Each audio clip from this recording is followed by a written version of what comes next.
Pour ne rien manquer, abonnez-vous maintenant. Les vraies voix de l'été Sud Radio, 17h-20h, Frédéric Brindel, Judith Belair. J-2. Ah oui, après c'est les vacances pour nous. Oui. Bonsoir à tous. Bonsoir, les vraies voix de l'été sont encore avec vous aujourd'hui et demain, c'est-à-dire Frédéric Brindel et moi-même, Judith Belair. A priori. Oui, j'allais le préciser, je n'allais pas vous dire. Vous parlez de vous à la troisième personne, Judith ? J'adore faire ça. J'adore aussi. Comme Alain Delon. Ce côté Aline Delon. Voilà. Ça, Aline Delon, tout à fait. Allez, bienvenue à tous dans les vraies voix de Sud Radio, du débat sur les sujets qui vous concernent, comme tous les jours. On parle de tout, on parle vrai sur la radio, du parlons vrai. Pour être la vraie voix de Sud Radio du jour, vous n'hésitez pas à nous appeler au 0826 300 300. Et puis on accueille aujourd'hui. J'adore ce casting. Voilà, c'est un casting spécial Frédéric Brindel. Allez-y, Fred, faites-vous plaisir. Parce que vous savez, on est en période de vacances. Il y en a qui passent, qui prennent l'avion, le train, qui repartent et tout ça. Alors nous accueillons Nicolas Corato, le président du think tank Place de la République. Bonjour. Entre deux trains, c'est ça ? Entre deux vagues, entre deux plages, entre deux mers bleues. Voilà. D'accord, merci. Faut en profiter puisque c'est l'automne ici. Voilà. Et puis nous avons Mickaël Sadoun, chroniqueur et consultant, que nous avons le plaisir de revoir. Toujours. Voilà. Qui lui aura été un régulier. Finalement, il nous a raccompagnés dans cette. Dans ce mois. Souvenez-vous, qu'est-ce qu'on a dit sur moi ? Précision et incisif. Incisif, et voilà. Je vais essayer d'être plus que jamais. Oubliez qu'on le redise aujourd'hui, c'est très important. C'est vrai que vous n'avez pas fait votre présentation. Personne ne parle aussi bien de vous que vous-même. Voilà. C'est pareil.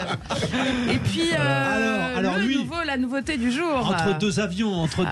Et c'est Rost. Ah oui, Rost. Alors, artiste, réalisateur, fondateur de Banlieue Active. On va décliner avec lui, Rost. De retour des États-Unis ? Oui, absolument. J'étais à Montréal et à New York. Donc, et là, en attendant de repartir au Togo. Pays d'origine. C'est ça, exactement. Atterrissage à Lomé, la capitale. Ouais, exactement. C'est ça. Il est en pleine forme, notre Frédéric Brindel. Attends, avec 3, là, tout va bien. Alors, 0826 300 300, vous n'hésitez pas évidemment à nous appeler pour réagir. On part au standard avec Gérald qui nous appelle d'Auxerre dans Lyon. Bonjour Gérald. Bonjour à toute l'équipe, bonjour à Sud Radio. Bienvenue. Et Gérald, on le fait tout de suite pour Judith, on prononce Auxerre, hein ? Alors, moi je prononce Auxerre. Merci Gérald. Il commence à me chambrer dès le début de l'émission là. Vous dites jamais. Et pourquoi vous ne dites jamais Auxerre, vous ? Parce que pour moi, pour cette raison Auxerre. Évidemment, les Auxerrois prononcent Auxerre. Je ne sais pas si c'est une tradition, peut-être, j'en sais rien. Mais en tout cas, moi, je ne prononce pas Auxerre, je prononce Auxerre. Allez, l'équipe Auxerre, Gérald. Mais Gérald, je suis 1000 fois d'accord avec vous. Moi, vous savez, je travaille aussi beaucoup dans le sport. Et il y a par exemple des villes, Chamonix, il ne faut pas prononcer le X, mais s'il est là, le X, il faut bien le dire. C'est Elon Musk qui nous le disait en plus. Oui, surtout, Bon, vous saluerez Giroud pour nous, le pays de Giroux. Bravo, Nicolas Corato.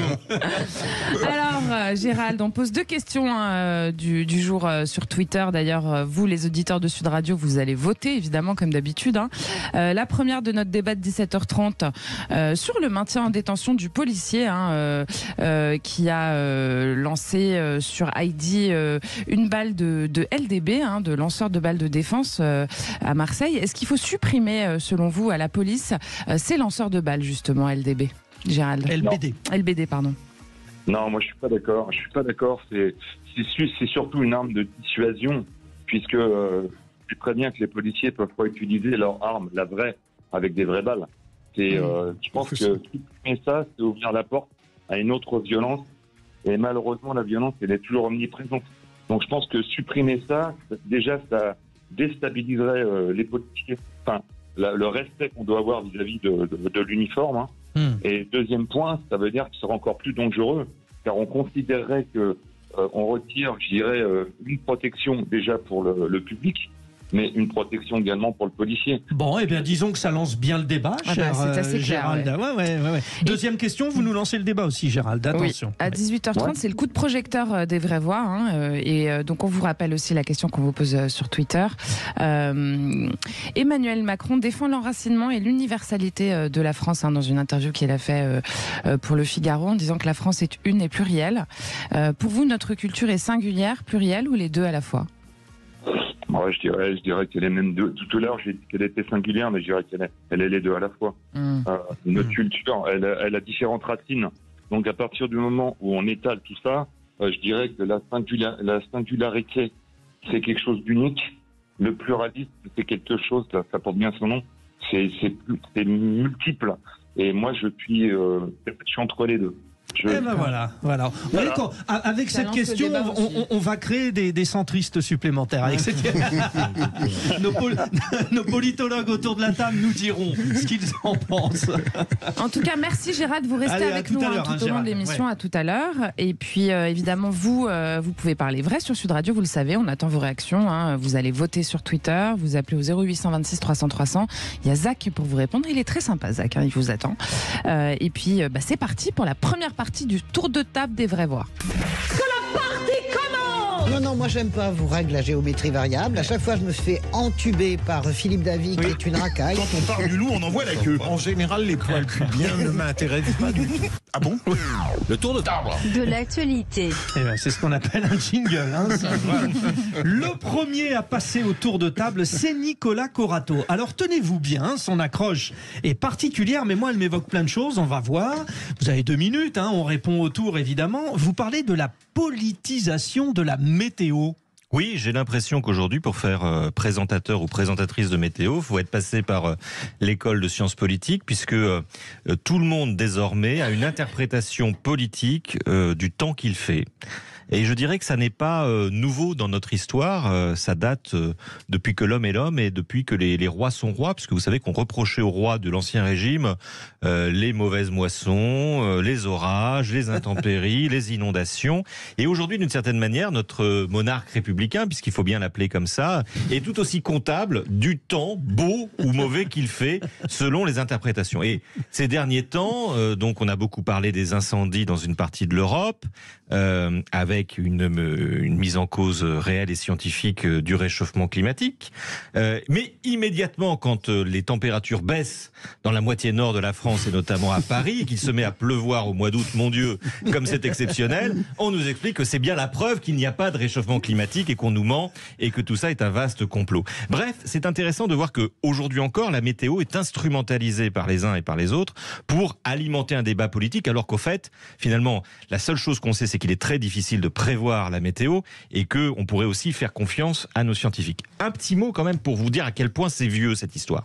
Le 13 juillet 1788, quasiment un an avant le 14 juillet 1789. Ça se préparait, c'est un peu comme le roi Paris 2024. Le roi Louis XVI part en promenade dans son carrosse dans le parc du château de Versailles. Un orage diluvien s'abat sur la France. 1000 paroisses sont touchées, une grêle détruit toutes les moissons et la France va rentrer en disette pendant un an jusqu'en 14 juillet 1789. Ce jour-là, le cocher du roi Louis XVI est tué par un éclair pendant cette promenade et le roi Louis XVI échappe de très peu à l'intempérie, voire même à la mort. Eh bien, qu'est-ce qui s'est passé ensuite? Les moissons ont été ruinées et les Français ont mis sur le compte du roi Louis XVI le fait que finalement la puissance divine qu'il représentait sur Terre n'avait pas été capable d'épargner le peuple français et qu'il fallait effectivement qu'une révolution sociale et politique se charge de remettre les choses à l'endroit. J'ai un concept d'émission pour vous, Nicolas Corato. Racontez l'histoire parce que... Mais je le ferai mieux que Franck Ferrand et ce sera un peu plus républicain. Il y a Stéphane Bern aussi. Mais pareil. Mais moi je parlerai de la Révolution française qui n'en parle jamais. Alors monsieur le démocrate, laissez répondre les deux autres. Alors, moi je trouve ça vraiment passionnant, je suis tout à fait d'accord, sauf la dernière partie sur Franck Ferrand, parce que moi j'adore écouter les podcasts de Franck Ferrand sur Radio Classique.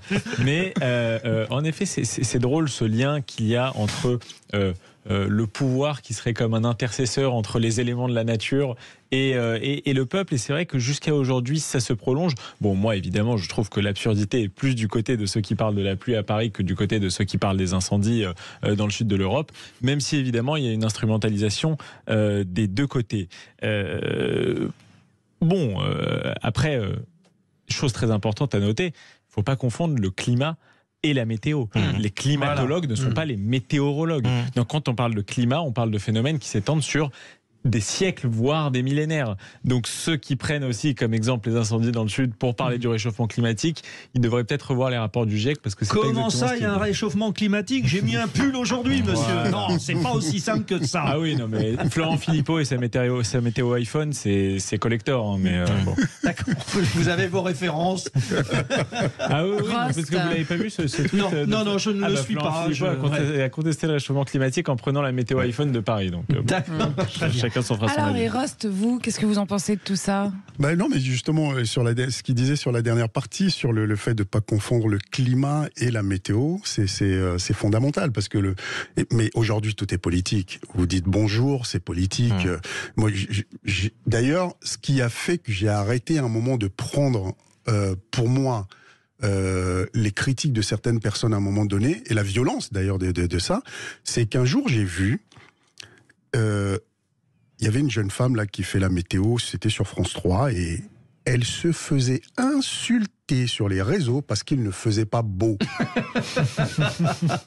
Et là, j'ai dit, c'est lunaire, c'est tellement lunaire que si on se fait même insulter pour la météo... C'était le service public, c'était une météo de gauche. C'est pour ça, ça doit être pour ça. Mais c'était lunaire.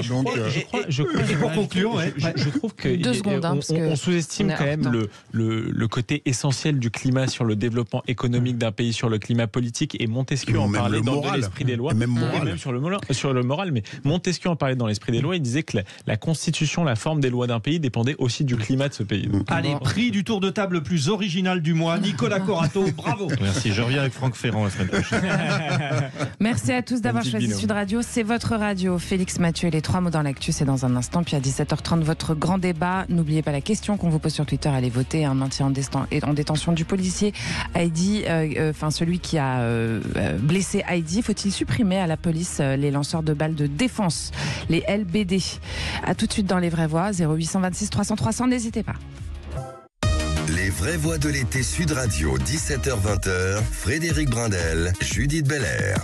Bienvenue sur Sud Radio, et vous devez appeler Zach au standard. Il vous attend au 0826 300 300 si vous voulez échanger avec nos vraies voix et réagir à ce qu'elles vous racontent aujourd'hui. Tout de suite, c'est les 3 mots dans l'actu de Félix Mathieu. Les vraies voix Sud Radio. Vos 3 mots du jour, Félix. Détention, initiative et sandales. Le policier qui a tiré sur Heidi reste en détention provisoire. Décision de la cour d'appel d'Aix-en-Provence. Il avait finalement reconnu ce matin un tir au LBD. Emmanuel Macron annonce une initiative politique d'ampleur à la rentrée. On n'en sait pas trop plus. Alors en gros, il s'agirait de rassembler tout le monde autour de quelques grands projets. Tout le monde sauf LFI et le RN. Et puis quoi de plus glamour que des sandales allemandes avec des chaussettes? Oui, nous sommes en 2023 et Birkenstock va entrer en bourse après s'être fait déjà une place dans le luxe et aussi dans le film Barbie. Les vraies voix Sud Radio. Il avait finalement admis ce matin avoir tiré au LBD début juillet à Marseille. Le policier impliqué dans les violences sur Heidi reste en détention provisoire. La chambre d'instruction de la cour d'appel d'Aix-en-Provence vient de rejeter sa demande de libération dans ce dossier inflammable. L'agent avait reçu une vague de soutien dans les rangs de la police suite à son incarcération. Son maintien en détention, c'est ce qu'espérait l'avocat du jeune homme à qui il manque toujours un morceau de crâne. L'important, selon maître Jacques-Antoine Preziosi, c'était d'empêcher les policiers impliqués de se concerter avant la suite de l'enquête. Celui qu'il faut protéger, c'est le juge d'instruction pour qu'il puisse travailler en sachant que les uns et les autres ne se sont pas encore entendus comme ils l'ont fait la première fois. À aucun moment, ni Heidi ni son camarade n'ont eu un comportement qui permettait de justifier le déchaînement de violence dont ils ont été victimes, étant entendu que s'il n'y a pas ce tir de LBD, il n'y a pas d'affaire. C'est par solidarité que les camarades policiers ont roué de coups Heidi parce que le premier avait tiré, et ensuite c'est par solidarité que la chef de groupe n'a pas fait de rapport sur ces faits. Tout le monde s'était en concerté avant les interrogatoires pour dire on se souvient de rien. Le problème, c'est qu'il y avait des caméras qui ont révélé des choses toutes autres que celles qu'ils ont affirmées. L'avocat d'Heidi, maître Jacques-Antoine Preziosi. Oui, on va en reparler d'ailleurs dans un quart d'heure avant notre grand débat, pendant le grand débat du jour. Faut-il supprimer à la police les lanceurs de balles de défense? On sera avec Bruno Bartocchetti du syndicat Police Alliance. Et vous nous appelez d'ores et déjà au 0826 300 300 pour réagir. Votre deuxième mot, Félix Mathieu, cette initiative politique d'ampleur annoncée par Emmanuel Macron pour la fin du mois d'août. Le chef de l'État entend, je cite, essayer de réunir autour d'un projet clair et simple tous ceux qui veulent s'y retrouver. Français sans forcément leur demander d'adhérer à tout. Parce que c'est notre projet. Annonce encore un peu énigmatique, c'est dans le Figaro Magazine. Oui, le chef de l'État donne peu de détails. C'est bien vos sons quand même. Merci. Il donne peu de détails, Emmanuel Macron, sur les contours et la teneur de cette initiative. Le but, précise-t-il, ce ne sera pas de créer des coalitions. L'initiative présidentielle porterait sur des thèmes tels que l'écologie, les services publics, le travail, l'ordre, le progrès, l'immigration. C'est ce que fait savoir la présidence auprès cette fois de l'agence France Presse. Parce que c'est notre projet. Voilà, donc ça vous fait plaisir. Alors l'Élysée le précise aussi, Emmanuel Macron va proposer aux forces politiques de l'arc républicain une série de rencontres pour déterminer des projets sur lesquels cheminer ensemble.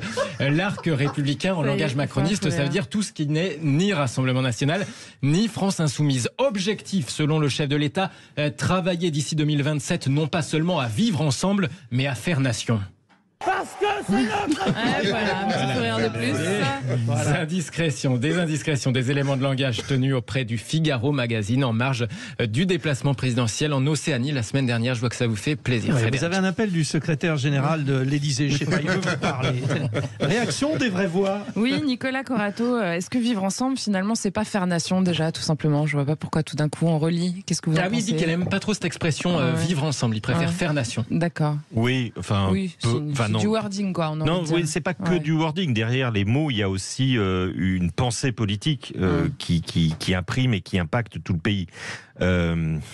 D'abord, pour faire nation, il faut reconnaître ce qu'est la nation dans sa diversité. Et peut-être que la première mission d'un président de la République, c'est de ne pas exclure ceux avec qui il parle. Moi, je ne suis pas un fanatique du Rassemblement national, que je considère comme un mouvement d'extrême droite anti-républicains, mais je concède qu'ils ont des représentants élus par les Français qui font partie de l'Assemblée nationale et que ce sont des interlocuteurs qui se soumettent à la loi démocratique.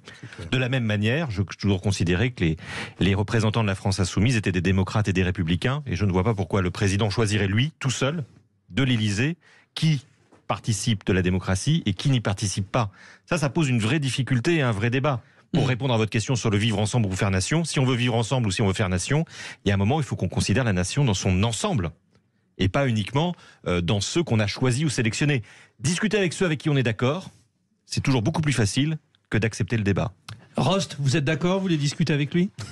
Ah oui, non, mais moi je partage à 1000%. On est dans une société où moi je dirais plutôt faire société ensemble, parce que on n'est pas obligé de vivre les uns avec les autres. Il y a des gens qui n'ont pas envie de vivre avec les autres. C'est leur droit. Moi, je le respecte.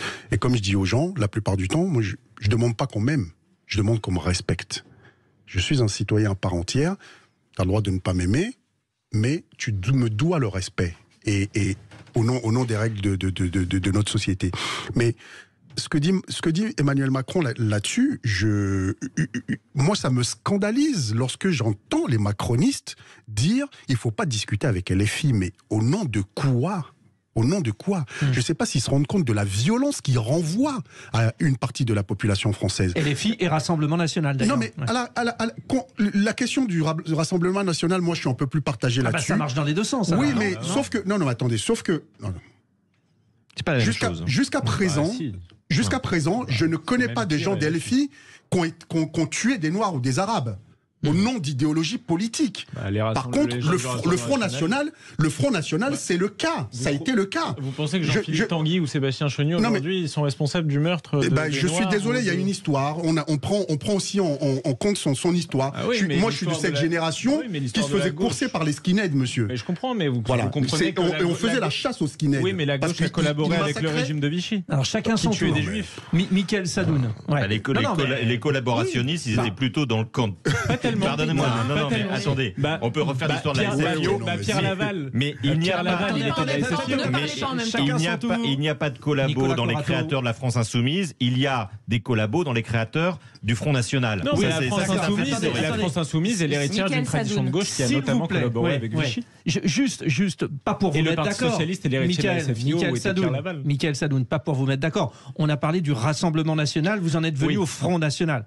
Mais parce que c'est la même chose. pour vous, c'est la même chose. C'est la même chose. Mais aujourd'hui, ils ont des représentants. Oui, on doit parler avec eux. Aujourd'hui. Attendez, laissez-le terminer. Ils sont élus. Justement, chacun son tour. À partir du moment où il y a une représentation nationale, je suis d'accord qu'on discute avec les personnes qui sont dans la représentation nationale, parce qu'elles ont été élues. Oui, parce que là, c'est un groupe d'élus quand même qui sont à l'Assemblée nationale. Voilà. Exactement. A priori, il faut on ne peut pas les exclure. Je suis désolé. Oui, mais moi, je comprends ce que vous dites. Mais si vous les considérez pareil légalement, mais que moralement, vous les disqualifiez au nom de l'histoire, je vous rappelle que beaucoup de partis politiques ont une histoire trouble. Le PS est l'héritière de la SFIO. La SFIO était le parti de Pierre Laval. Pierre Laval qui a insisté pour donner les enfants juifs à l'Allemagne. Non, mais donc du côté contemporain, on vous parle pas de. Sinon, on peut vous parler aussi de l'époque. Vichy, c'était il y a. Alors attendez, excusez-moi. Très intéressant. C'est hyper intéressant, sauf qu'on est pris par le temps et qu'on a encore des mots. De la même manière, le Parti communiste a collaboré avec l'Allemagne nazie. Donc on avait annoncé, ça serait magnifique, ça l'est. Merci messieurs, mais Félix doit avancer. Ça va être beaucoup plus léger. Troisième mot. Les sandales allemandes. Alors là, vous faites moins les fiers. Ah là, les politologues, vous faites moins les fiers.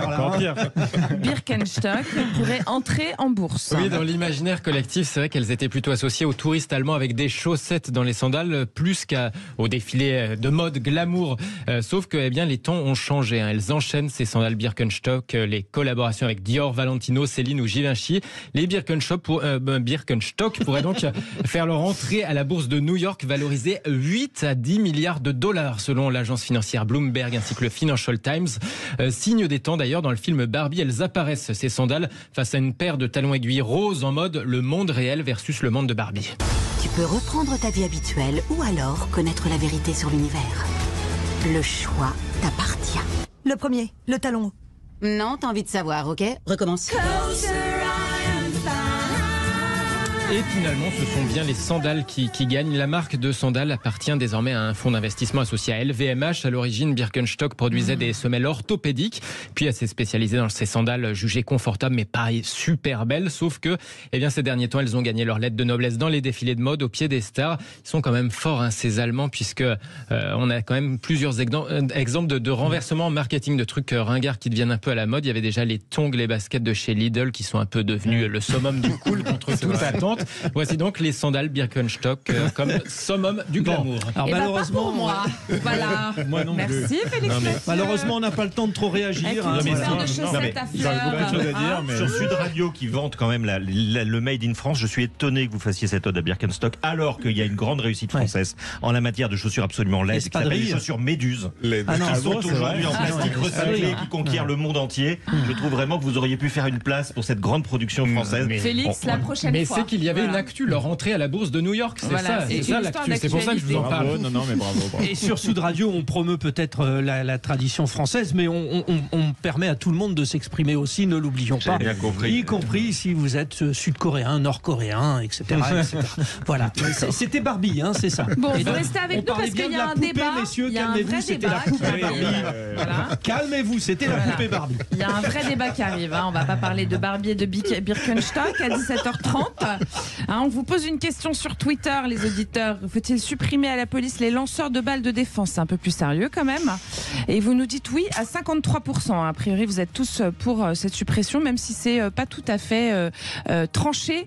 Donc n'hésitez pas à continuer à voter sur Twitter et puis vous nous appelez pour réagir à ce que vous entendez à l'antenne. C'est votre radio Sud Radio 0826 300 300. À tout de suite. Les vraies voix de l'été Sud Radio, 17h-20h, Frédéric Brindel, Judith Belair. Alors vous l'avez compris, tout ce qui s'est passé avant dans l'émission, c'était de la petite discussion, c'était de l'échange, un tour de table par-ci, etc.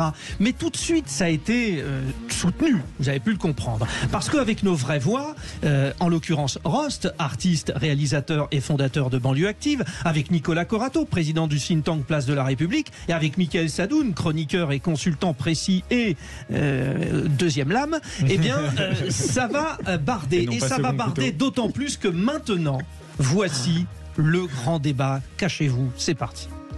Les vraies voix Sud Radio, le grand débat du jour. ce jeune homme qui s'appelle Eddy. Un tir de flashball lui a valu cette amputation partielle du crâne. Les médecins disent que c'est un miraculé. Le policier a justement admis l'usage du LBD à une reprise. Je vois flou, je vois plus que de cet œil à droite. J'ai été opéré il y a 2 jours de la mâchoire et j'ai plus le volet crânien à gauche. Est-ce qu'il faut suspendre l'utilisation de ces lanceurs de balles de défense? On a malheureusement des accidents. Vous appelez ça des accidents? Il y a une étude récente qui est parue dans le British Medical Journal qui a montré que lorsqu'on était blessé par une de ces armes, on avait une chance sur 5 de décéder ou d'avoir un handicap grave. Les lésions sont des lésions de guerre quand même. Le grand débat du jour, accusé d'avoir blessé le jeune Eddy lors des émeutes à Marseille début juillet, le policier de la brigade anticriminalité, la BAC, a admis ce matin le tir de LBD au cours d'une audience publique. Je le cite, « J'ai pris la décision de faire usage de LBD à une reprise ». Son avocat s'est tout de même demandé si le tir en question a impacté Eddy, quand l'avocat général a pour sa part requis le maintien en détention du policier, au moins jusqu'au 30 août où il sera réinterrogé. La victime Eddy a eu une rupture d'anévrisme et je le cite, « J'avais encore des morceaux de flashball dans le crâne ». Je pense que vous avez tous vu la vidéo où il prend la parole avec sagesse, sans d'ailleurs condamner la police mais l'individu qui l'a blessé. L'image de l'état de son crâne dont il manque une partie est très impressionnante, ce qui nous amène du coup à la question qu'on vous pose sur Twitter. N'hésitez pas à aller voter. Est-ce qu'il faut supprimer à la police les lanceurs de balles de défense? Vous êtes à l'écoute de Sud Radio. L'antenne est ouverte, vous le savez. Allez, nous recevons... Oui, allez-y, pour l'inviter, Judith, c'est parti. Et nous recevons Bruno Bartocchetti, secrétaire national de l'unité SGP FO pour la région Sud. Bonsoir Bruno. Bonsoir, merci de m'avoir accueilli. Avec plaisir. Merci, bienvenue à vous. Avant, évidemment, on va échanger avec nos 3 vraies voix qui sont autour de la table, mais déjà, pouvez-vous clairement nous rappeler le fonctionnement de ces LBD? Est-ce que vous vous en servez régulièrement? Quel était l'objectif de ces armes au départ? Alors, dans le cadre de l'ordre ou de violences urbaines, bien sûr de repousser toute agression qui peut être faite à l'endroit d'un policier.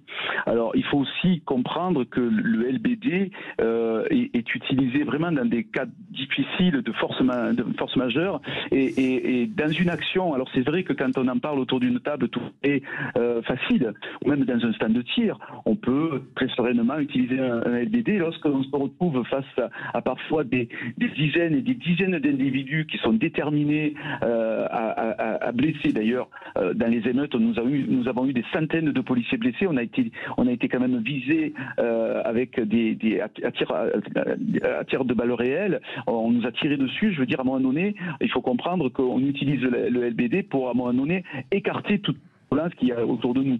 Bon, je ne vais pas rentrer après dans un schéma trop précis parce que ce serait peut-être pas très compréhensible, très compréhensible, surtout à la radio.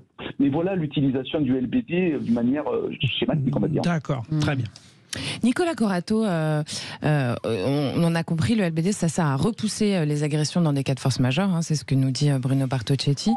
Finalement, c'est un moyen comme tant d'autres, mais il y en a d'autres des moyens de repousser les agressions violentes, donc est-ce que c'est vraiment si utile que ça ? C'est une grande question, et c'est une question qui est à la fois technique et politique. On comprend que les policiers aient besoin d'être protégés eux-mêmes, sachant que leur mission principale, c'est de protéger ceux qui manifestent lorsqu'ils sont en position de maintien de l'ordre. Sur le LBD, il y a quand même déjà beaucoup de littérature. Il y a eu beaucoup, vous avez cité d'ailleurs dans votre sujet un certain nombre d'études qui sont parues en France ou ailleurs. Je voudrais citer quand même une position qui a été émise depuis 2018 par le défenseur des droits, réitérée en 2020 par monsieur Jacques Toubon, défenseur des droits, qui n'est pas un islamo-gauchiste, qui n'est pas ancien ministre de Jacques Chirac, adhérent à la France RPR, insoumise, etc. Et qui avait incité fortement le gouvernement à revenir sur l'utilisation des LBD, voire même à interdire purement et simplement l'usage de cette arme qui a longtemps été présentée comme non létale, mais dont on sait depuis les Gilets jaunes, puis ensuite depuis les émeutes, qu'elle a en fait blessé, et parfois sévèrement, des dizaines, voire même des centaines de manifestants. Je ne reviens pas sur les modalités d'emploi de cette arme. Moi, je ne reviens pas sur le fait que les policiers aient besoin de se défendre, besoin de répliquer lorsqu'ils sont mis en cause. Mais manifestement, on voit bien, y compris que dans la police, il y a un débat sur l'usage de ces armes présentées comme non létales, qui en fait deviennent, parfois par un mauvais usage, létale ou en tout cas gravement handicapante. Donc il y a effectivement un débat qui est à la fois technique et politique. Moi j'en reviens quand même à des positions qui me semblent suffisamment nuancées comme celle du défenseur des droits, qui depuis quand même plus de 5 ans, avertit et relance le gouvernement sur la nécessité d'interdire cette arme. Mickaël Sadoun, comment ça se fait qu'on n'écoute pas les propos du défenseur des droits finalement, à votre avis ? Écoutez, moi, j'ai pas d'avis tranché sur la question. Je vous avoue que j'ai pas envie de politiser le débat et je ne joue pas avec ça parce que ça met en danger la vie des gens, de ceux qui peuvent être touchés par les tirs de LBD, comme des policiers. Donc, j'essaye d'écouter des avis pluriels. Moi, j'entends parfaitement l'avis de Jacques Toubon et de Nicolas Corato derrière ça. J'ai entendu un autre avis qui était celui d'Alain Bauer devant une commission sénatoriale récemment, qui disait, voilà, criminologue, expert de ces sujets de sécurité et de défense, et qui disait le problème, c'est pas tellement l'armement des policiers ou les LBD en particulier, c'est la formation pour utiliser ces LBD. Si on offre à la police la formation nécessaire pour analyser de manière pertinente le danger d'une situation et répondre en circonstances, je pense que le LBD ne posera plus de problèmes, ou en tout cas moins de problèmes. Actuellement, pour être habilité à la manipulation du LBD, il faut simplement réussir 2 tirs sur 5 et toucher la cible. Pour moi, c'est peut-être pas assez. Vous voyez que dans certaines situations peut-être une de réponse danger, de flou, etc., ça demanderait peut-être une meilleure maîtrise et surtout qu'on sait comme ces situations sont compliquées. Concrètement, donc Bruno Martocchetti, secrétaire national, unité SGP FO. Il y a, je pense, 2 sujets principaux qu'on n'a pas abordés, en tout cas qui s'ajoutent à ce qui... Sur la formation, vous répondez sur la formation, Bruno. Après, on reviendra sur les autres thèmes. Mais la question qu'évoque Mickaël Sadoun... Je compte sur vous pour qu'on revienne sur d'autres thèmes. Oui, comptez sur nous. Il n'y a pas de souci. Sur la formation, comme je l'ai dit, c'est un peu comme l'utilisation de notre arme de service. On doit tirer 3 fois par an dans un stand de tir. Est-ce que pour autant, ça fait de nous des tireurs d'élite ? Non.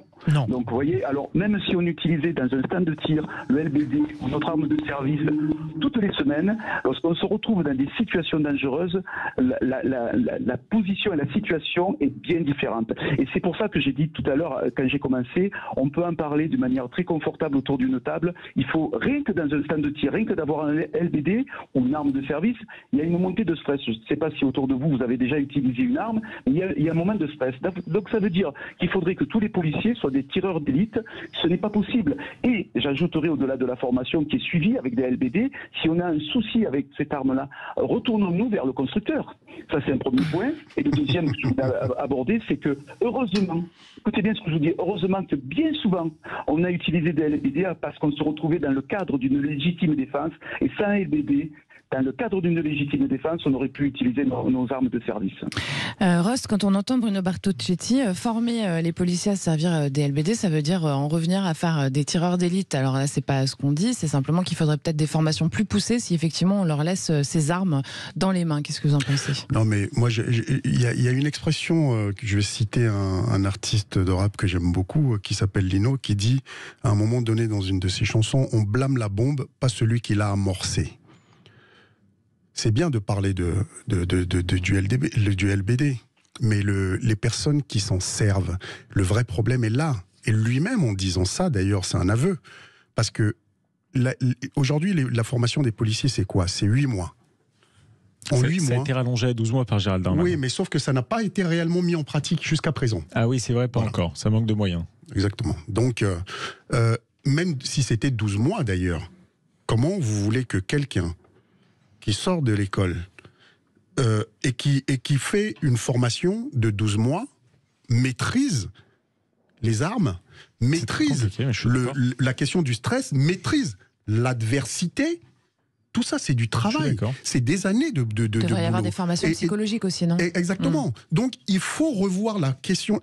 Et ça fait des décennies, d'ailleurs, qu'il y a des gens qui en parlent. Ça fait des années que nous, associations qui travaillons dans les quartiers, les acteurs de terrain, on le dit, parce que ce qui s'est passé avec les Gilets jaunes a mis en lumière ce qui se passe dans les banlieues et dans les quartiers populaires depuis des décennies. Les premiers Gilets jaunes, c'est nous. Parce que ça, on le vivait, nous, avec les policiers. Mais quand on en parlait, on nous disait « Ah ben non, mais c'est des délinquants ». On nous réduisait à l'état de délinquants en permanence. Sauf que les Gilets jaunes, c'était pas des délinquants qui se sont retrouvés dans ces situations et qui sont éborgnés aujourd'hui. Et là, on voit aujourd'hui les dégâts que ça cause. Donc, à un moment donné, il ne s'agit pas de dire tous les policiers, ce sont des pourris, moi, c'est pas mon discours du tout. Mais par contre, il y a des gens qui n'ont rien à faire dans la police parce qu'ils s'en servent pour arriver à des fins comme on connaît là. Et Alors, donc, il faut retravailler là-dessus, se poser tous autour d'une table et remettre tout ça à plat.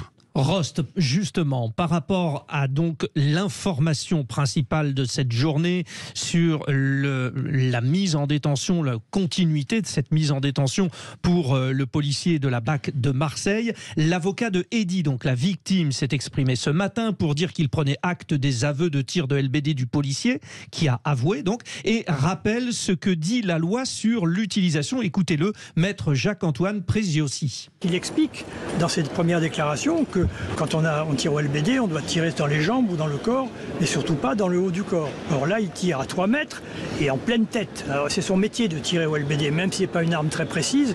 À 3 mètres, je pense que vous et moi, on rate pas une tête. Donc il ment.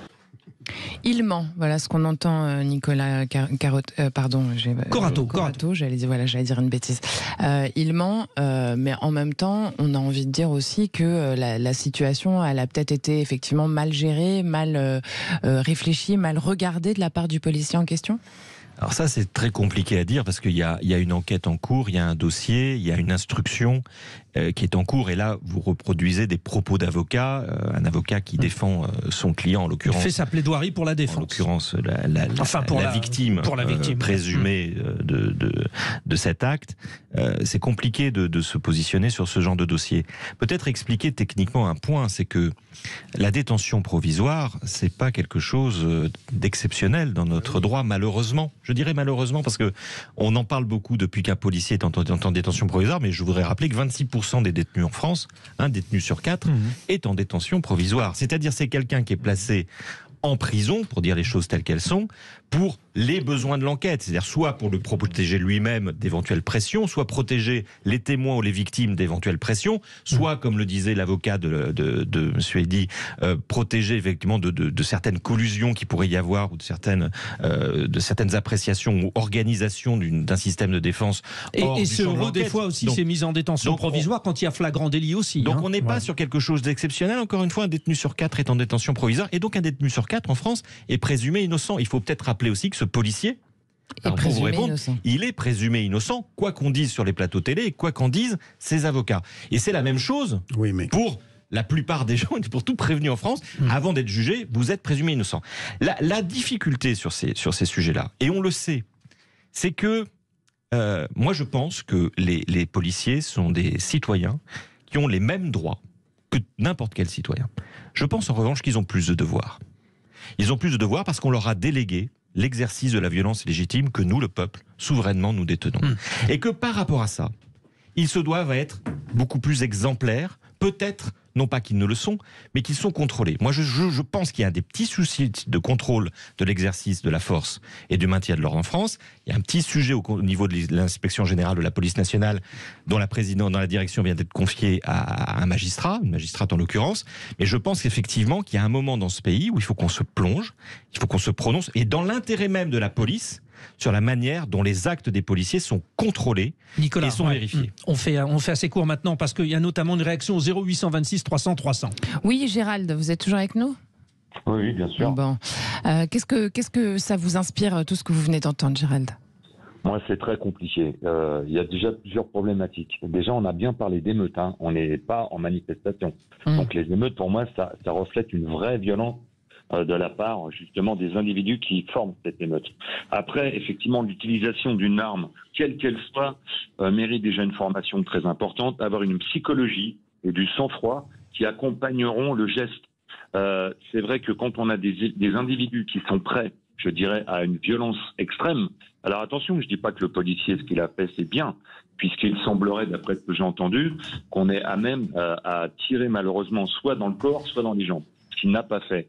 Maintenant, on parle que d'un policier, d'accord, un seul. Et là, on est en train de faire, je dirais, le procès de toute la police en disant attention, faut les former, etc. Maintenant, je pense que avoir le respect de la société, avoir le respect de l'uniforme, avoir le respect des citoyens, c'est très important. Puisque maintenant, dans certaines banlieues, il n'y a plus aucun respect, il n'y a plus aucune règle. Et les valeurs républicaines ont totalement disparu. Et pas que dans les banlieues d'ailleurs. Pas que dans les banlieues d'ailleurs. Je suis d'accord avec vous. Mais si vous voulez, moi, ce que je constate, c'est que moi, je respecte cette société. J'ai 60 ans. Je veux dire que je n'ai jamais eu affaire à aller faire de la violence gratuite, sous prétexte que voilà, il y a eu des soucis. Maintenant, moi je pense qu'effectivement la formation est importante, mais il faut également voir ce qui se passe en face quand on a des centaines d'individus qui sont prêts à en découdre et avec des vraies armes. Là, on se pose la question. Bon, voilà. Très intéressant, Gérald. Alors, réaction très rapide de Mickaël et de Rost, et après, on donnera la conclusion à notre interlocuteur Bruno Bartocchetti. On commence par Rost. Allez. Mais en fait, je pense que là, le débat, il est encore plus large. C'est-à-dire, moi, je comprends, je sais à quel point, pour être dans les quartiers, sur le terrain tout le temps, je sais à quel point c'est compliqué pour les policiers de faire leur boulot. Je le sais, je le vois tous les jours. Par contre, à un moment donné, nous, on nous demande de nettoyer nos quartiers de la minorité qui fout le bordel. Je ne comprends pas qu'au sein de la police, ils n'arrivent pas à accepter psychologiquement, intellectuellement, de faire ce travail au sein de la police. Non. Il y a des brebis, la police est à l'image de la société, il y a des brebis galeuses, il faut faire le ménage. Et c'est le mensonge, en fait, ce qui pose problème. Là, il a parlé d'une personne. Non, c'est pas une personne. À Marseille, il y en a 3 qui ont subi ça à Marseille. C'est pas une personne, il y en a 3. Il y a dont une femme. Donc, il faut mais aussi... dans d'autres contextes, mais en tout cas, c'est bien entendu, Ross. Mickaël Sadoun. Mais je suis assez d'accord avec ce qui vient d'être dit. Les policiers, ils ne sont pas meilleurs que les autres, ils ne sont pas non plus pires que les autres. Il y a en effet un devoir supplémentaire, mais c'est pour ça que c'est parce qu'ils sont à l'image de la société que j'essaye de les comprendre dans l'exercice quotidien de leur métier. Et que quand on imagine un policier égaré au milieu des émeutes, entre les voitures brûlées, peut-être les passants agressés, des établissements publics qui sont en train d'être attaqués, je ne donne pas un blanc-seing à la police. Et évidemment qu'il faut renforcer les procédures de contrôle, que l'IGPN doit faire son travail et que la police, moi je le crois, n'est pas au-dessus des lois. Mais le contexte n'est pas simple. Mais simplement, j'imagine la situation humainement, je la trouve très compliquée. Je trouve que les policiers, on leur en demande beaucoup, sachant qu'ils sont très mal payés dans notre pays. Ils le sont beaucoup mieux dans d'autres pays occidentaux et même au Japon, là, c'est pas etc. une question d'argent. Non, mais la formation va avec une rétribution. La formation va avec un niveau. Et le niveau va avec une rétribution. On ne peut pas promettre à des gens le danger, un mauvais salaire et un mauvais traitement par la société. La conclusion maintenant. Bruno Bartocchetti, on va vous donner le mot de la fin. Je rappelle que vous êtes secrétaire national de l'unité SGPFO pour la région Sud. Oui, merci. Très très rapidement, quand j'entends que le policier doit être écarté lorsqu'on a affaire à des galeuses, je siège dans les conseils de discipline et lorsque le policier a été découvert comme une brebis galeuse, il est sanctionné très sévèrement et ça va jusqu'à la révocation. N'oublions pas qu'on recrute dans notre société, on ne recrute pas sur Mars et donc on a des homophobes, des racistes, des personnes violentes, des galeuses. Mais je le dis, bien sûr, mais ça reste une minorité. Et ce serait mentir que de dire l'inverse. Lorsqu'ils sont découverts ainsi, ils sont sanctionnés très sévèrement. Pour vous dire qu'on a la mémoire courte, bien souvent, lorsqu'on parle des Gilets jaunes, Unité SGP Police, le syndicat que je représente, a soutenu le mouvement des Gilets jaunes. Mais n'oublions pas que tant qu'il n'y avait pas de service d'ordre, il y a eu une telle anarchie qu'on a eu 9 familles endeuillées avec des accidents terribles, parce que justement, il n'y avait pas d'encadrement de police. Il faut quand même ne pas le perdre de vue. Et ensuite, bien sûr, on est parti sur des violences urbaines avec des casseurs qui venaient pour en découdre et qui venaient pour tuer du flic. Pour tuer du flic, on a été visé avec des armes réelles. Donc je crois qu'il faut faire très attention de ne pas retourner des situations avec des cas isolés. Bon. Qu'il peut y avoir au sein de notre en tout cas, ce débat prouve qu'il faut et on doit pouvoir quand même s'entendre. Et les auditeurs de Sud Radio, alors Judith, c'est impressionnant parce que la question, faut-il supprimer à la police les lanceurs de balles de défense? Oui, 49%, non 51%. Ah, ça a bougé. Oui, ça a bougé pendant le débat. Et donc, c'est très intéressant. Mais si on peut aller tous dans le sens du bien-être et du mieux, ça peut être bien. Bravo à tous pour ce débat. Merci à tous. Et vous qui êtes à l'écoute de Sud Radio, vous restez avec nous. Ne partez surtout pas trop loin parce qu'on va jouer. C'est le quiz de l'actu qui arrive tout de suite après ça. Tout de suite. Les vraies voix de l'été Sud Radio, 17h-20h, Frédéric Brindel, Judith Belair. Et à 17h53, c'est le bonheur. Va chercher bonheur. Non, c'est pas le même accent que d'habitude aujourd'hui. Mais vous dites ça pour après, mais là, vous dites ça aussi pour jouer. Oui. D'accord. On va jouer avec le quiz de l'actu et le bonheur, parce que ça fait plaisir à Frédéric. Oui, quand surtout vous dites ça. Il les prépare vos questions avec amour. Oui, c'est vrai. Voilà. Alors, on vous rappelle un peu les règles de ce quiz. Alors les règles, elles sont simples, quoique. Donc Gérald qui est avec nous, vous êtes toujours là, Gérald d'Auxerre? Oui, je suis même avec Giroud, il est avec moi. Ah, très bien, très bien. Et la grande équipe, hein, Zarmac, Boli, etc., etc. Voilà. Alors, donc, vous allez choisir votre partenaire. Vous avez le choix entre Nicolas Corato, Rost et Michael Sadoun. Ensemble, vous formez l'équipe A. Les deux autres se retrouvent équipe B. Nous vous proposons à chacune des équipes des questions. Celui qui marque le plus de points a gagné. Alors, Gérald, vous choisissez qui? Eh ben, l'équipe de Nicolas. Alors, donc, vous formez avec Nicolas une équipe. Excellent choix. Gérald et Nicolas. Et c'était mal parti au début, mais Michael et Rost font équipe, oui. C'est génial. On va faire un duo génial, vous allez voir. Et donc, vous êtes l'équipe B, hein, d'accord. Donc, l'équipe A, c'est bien Gérald et Nicolas. Allez, c'est parti. Alors, c'est spécial, pas cinéma, police. Voilà. Bon. C'est pas spécial bonheur. Hein. Non, si, vous allez voir. Allez, donnez-nous le nom du célèbre commissaire qui a abattu l'ennemi public numéro 1 d'époque, Jacques Messrine. Gérald, vous l'avez? Oui, c'était... oh là là, j'ai un trou de mémoire. Mais je vois qui c'était dans les années 70. Ouais, Nicolas, Corato. Moi aussi, je l'ai sur le bout de la langue. Nicolas, comment ça? C'est la pression, ça. Commissaire. Vous ne l'avez pas. Alors, c'est l'équipe B. L'équipe 2, c'est parti. Michael et Rost. Vous connaissez pas l'essentiel. Non mais si, en plus c'est un Rost quand même. C'est notre culture en plus. Oui, c'est ça. Mérino. Non, c'est pas Brochant. C'est pas Brochant. C'est pas Brochant, donc c'est. C'est avec un B aussi. Ils l'ont pas. Vous ne l'avez pas. C'est le commissaire Broussard. Tu vois, je l'avais. Mais oui. Et ben voilà. Faut réviser vos classiques. On se souvient plus de Messrine.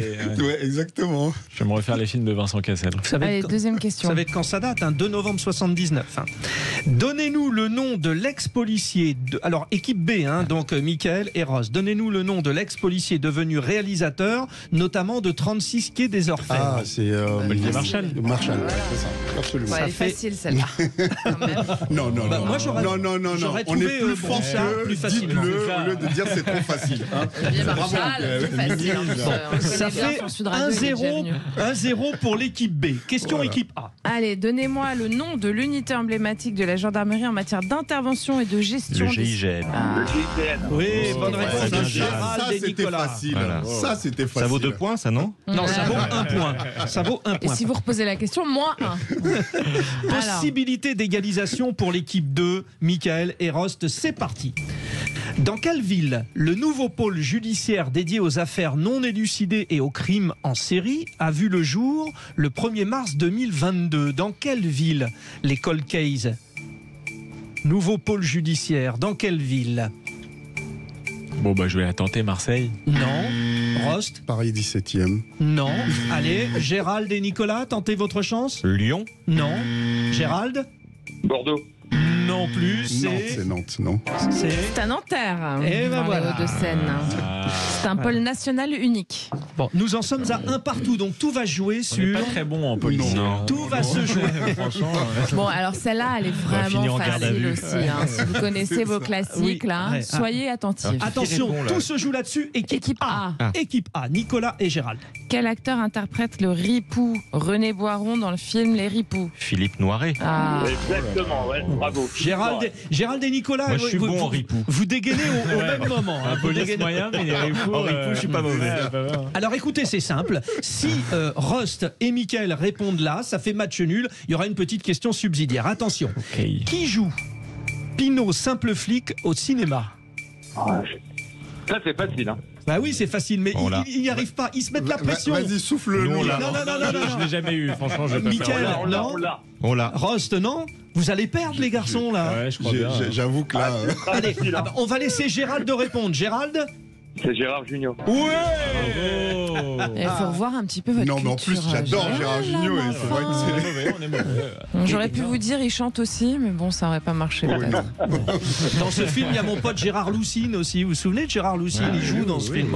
Alors, vous avez remarqué, j'ai remixé, c'était pas le quiz de l'actu, c'était le quiz du bonheur de Frédéric Brandel aujourd'hui. Il s'est fait plaisir. Bravo Gérald et Nicolas, du coup. Et puis, vous restez avec nous, les auditeurs de Sud Radio. Et qu'est-ce qu'on a gagné? Alors, j'ai toujours pas la réponse à cette question. En même temps, vous avez eu des questions faciles. Hein. Donc, est-ce que je peux animer? J'ai le droit ou pas? Oui, d'autant que vous le faites si bien. Voilà.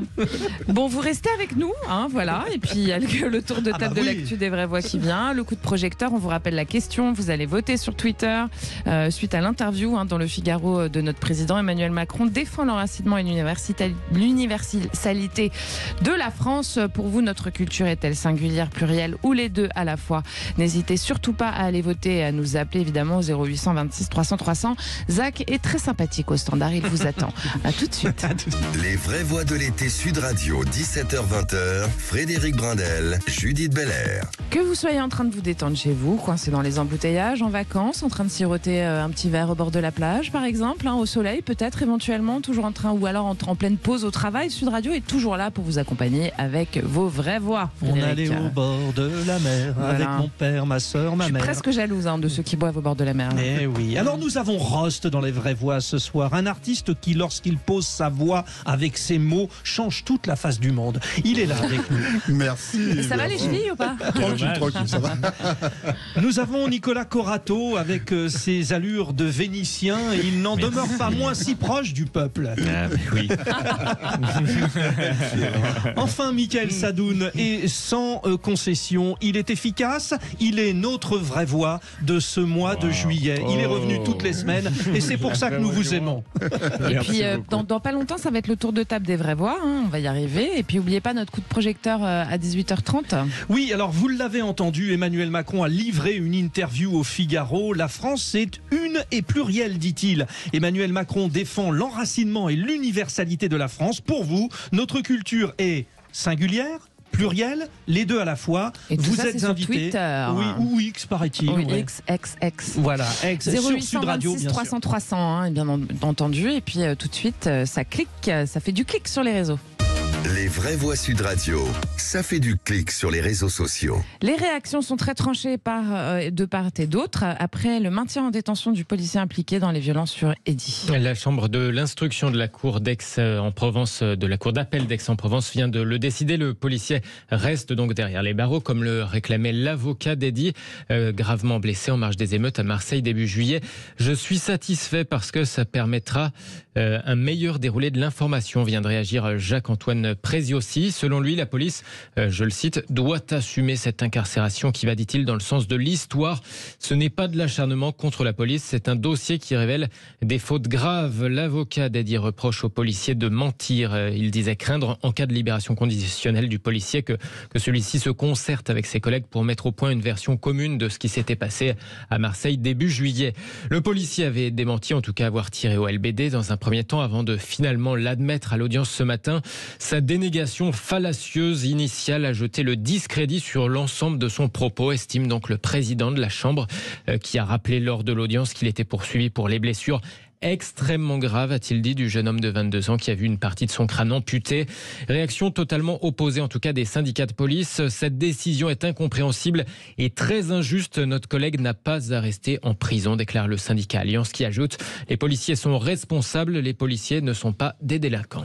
Autre sujet, Donald Trump comparé au tribunal aujourd'hui pour ses manœuvres lors de la présidentielle de 2020. L'ancien président en campagne pour reconquérir la Maison-Blanche, il comparaît devant un tribunal fédéral à Washington pour se voir signifier les accusations liées à ces manœuvres et à ces émeutes pour inverser les résultats de l'élection en 2020. Avant de comparaître, en tout cas, l'ex-président américain a dénoncé l'instrumentalisation sans précédent, dit-il, de la justice. Tiens, je vous lis sa diatribe sur sa plateforme Social Trust. Ce n'est pas de ma faute si mon adversaire politique du Parti démocrate, le véreux Joe Biden, a chargé son procureur général d'inculper le leader du Parti républicain et ancien président des États-Unis, moi, d'autant de crimes qu'il est possible d'imaginer afin qu'il soit contraint de consacrer beaucoup de temps et d'argent à sa défense. Les démocrates ne veulent pas se présenter contre moi, sinon ils ne livreraient pas cette instrumentalisation sans précédent de la justice. Mais bientôt, en 2024, ce sera notre tour, écrit Donald Trump sur son réseau social. En tout cas, l'acte d'accusation... Vous faites très bien la voix de Donald Trump. Ah ouais, c'est vrai, vous trouvez? Très très bien. J'essaierai d'ajouter l'accent la prochaine fois si vous voulez. Make America great again. Mais c'est vous, mais c'est vous à gauche. poche. L'acte d'accusation de 45 pages fait notamment état d'un projet criminel. Il lui reproche d'avoir sapé les fondements de la démocratie américaine, d'avoir tenté d'altérer le processus de comptabilisation des résultats de plus de 150 millions d'Américains. Le sujet, en tout cas, est l'un des plus discutés ce soir au niveau mondial, sur Twitter, enfin sur X, où tournent notamment les 3 chefs d'inculpation désormais révélés. Complot contre l'État, entrave à la procédure de certification du vote et complot en vue de violer les droits civils. Il y a un petit dossier là. Est-ce qu'on a un avocat autour de la table? Nicolas Corato, quand il dit que l'ex-président américain, il dit, donc ce Trump, l'instrumentalisation sans précédent de la justice, quid des preuves, il prend vraiment pour les gens pour des idiots ou c'est, à force de mentir, on le croit? Je pense que c'est plus compliqué que ça, parce que on connaît, il ne faut pas sous-estimer la capacité de Trump à mobiliser son électorat et ses fans. C'est-à-dire que c'est très intéressant, le premier État qui dit une sorte de mise en examen pour complot contre l'État. Mais qui sont les complotistes aux États-Unis? Ce sont ceux qui soutiennent Trump. Donc accuser Trump de complot, c'est d'une certaine manière un chiasme pour eux. Donc ils vont pouvoir dire, vous voyez, on vous l'avait bien dit, qu'on ferait tout pour que notre champion ne puisse pas se présenter. À chaque fois que les démocrates ont instruit des affaires judiciaires contre Trump, ils ont perdu. Parfois juridiquement, pas toujours, mais en tout cas, ils ont perdu politiquement. Rien ne dit, il faut faire attention de ne pas regarder les choses avec notre œil d'Européen ou de Français, rien ne dit que Trump n'est pas en train en fait de mobiliser son électorat, et rien ne dit qu'il ne peut pas gagner l'élection présidentielle. Nous en avons parlé avec Judith la dernière fois, justement. Michael Sadouni pourrait encore gagner l'élection présidentielle, Donald Trump? Bah ouais, moi je pense qu'il pourrait encore gagner. Moi personnellement, je suis plutôt favorable à un autre candidat républicain qui est Ron DeSantis, qui est, je dirais, un conservateur, mais sans les excès de Trump sur le climat, sur les institutions, etc. Pour ce qui est de l'instrumentalisation de la justice, alors là, je vous avoue que je pense que c'est utilisé partout dans le monde, qu'à l'approche de chaque élection, il y a toujours des affaires qui tombent, mais que ce soit pour la gauche comme pour la droite. En l'occurrence... Donc vous le croyez innocent? Je n'en sais absolument rien. D'accord. Je n'en sais absolument rien et j'attends complètement juste les décisions de justice. Mais bon, ça me choque pas qu'il y ait des affaires judiciaires à 1 an d'élection présidentielle, non. Et vous, Ross, ça vous étonne qu'il y ait des affaires judiciaires à 1 an des élections présidentielles? Non, vous qui revenez des États-Unis d'ailleurs. Oui, mais justement, vous savez, Trump, il joue sur une chose. C'est que vous avez, la plupart des gens pensent que les États-Unis, c'est New York, c'est Miami, c'est San Francisco. Non, c'est le reste des États-Unis qui est énorme. Les Mormons, là, et tout ça. Tout cet ensemble-là où vous avez des gens qui ne savent même pas où situer la France sur une carte. On l'a vu d'ailleurs au moment où il y avait les émeutes. Vous avez même des journalistes aguerris qui plaçaient la France, pour eux, c'était à côté de, je sais pas moi, je crois que ça devait être à côté du Togo. Donc voilà, j'exagère un peu le trait, mais c'est exactement ça. Donc il y a un moment donné, moi j'avais un prof d'économie que j'avais croisé un jour qui m'a dit une phrase qui m'a beaucoup marqué, et je pense que c'est cette phrase qui guide Trump. Ne prends jamais les gens pour des cons, mais n'oublie jamais qu'ils le sont. La mauvaise foi aussi de ceux à qui tout réussit et que les milliards font tourner la tête. Si vous avez envie de parler vrai sur Sud Radio, bravo Félix Mathieu. Merci Félix Mathieu. Revenez. Encore une journée demain. Et puis si vous avez envie de réagir à tout ce que vous entendez, vous le savez, Zach vous attend au 0826 300 300. Puis vous pouvez continuer évidemment à voter sur Twitter.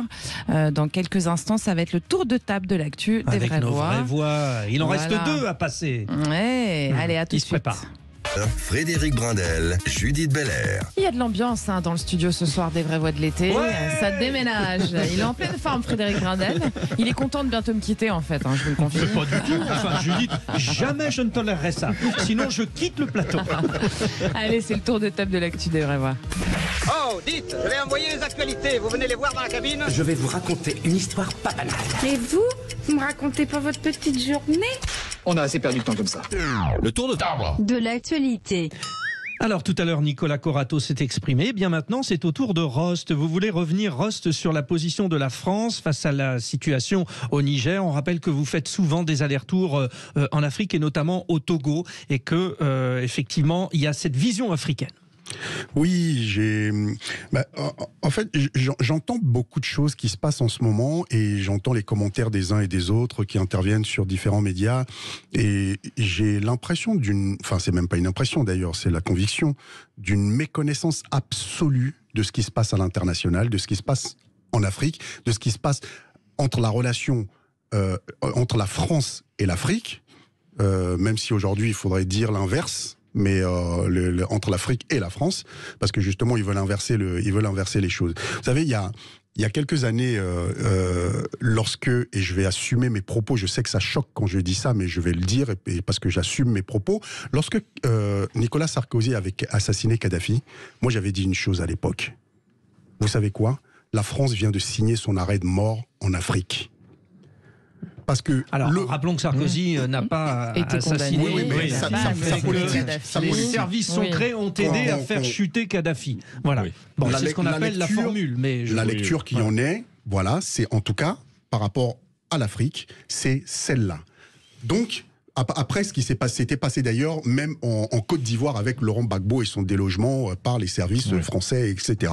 Donc, il y avait un sentiment déjà anti-français, et je précise quand je dis ça aussi, c'est que les gens ne sont pas contre le peuple français. Ce ne sont pas les Français qui vivent là-bas qui ont des problèmes avec les populations locales.